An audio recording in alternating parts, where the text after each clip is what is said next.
नाशिकच्या बागलाण तालुक्यामध्ये शेतकऱ्यांनी रास्ता रोको केलाय। नामपूर तळवाडे भामेर या रस्त्यावर शेतकऱ्यांनी आंदोलन केलंय। मक्याला योग्य भाव न दिल्याने आणि सरकारकडून मका खरेदी होत नसल्यामुळे शेतकऱ्यांनी आंदोलन केलं आहे। दरम्यान शासनाने याची दखल न घेतल्यास संपूर्ण गाव येणाऱ्या काही दिवसात उपोषणाला बसेल असा इशारा देखील त्यांनी दिला आहे।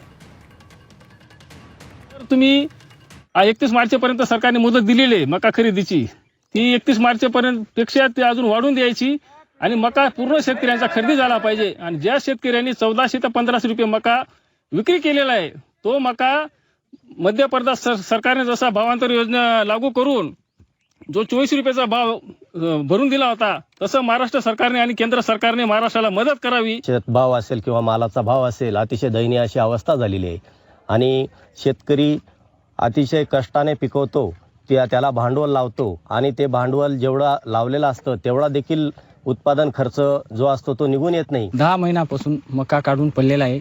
शासन खरेदी करत नाही, ना पोर्टल त्यांचं चालत आहे, ना ऑनलाईन त्यांचं नाव ते नोंदत म्हणजे प्रोसिजर होत नाही। ते आम्हाला इतकी आत्महत्या करण्याची वेळ आलेली आहे। ते ह्या 4-5 दिवसात शासनाने आमची दखल नाही घेतली ते मी स्वतः अमर उपोषणाला आमचं पुरं गाव बसणार आहे।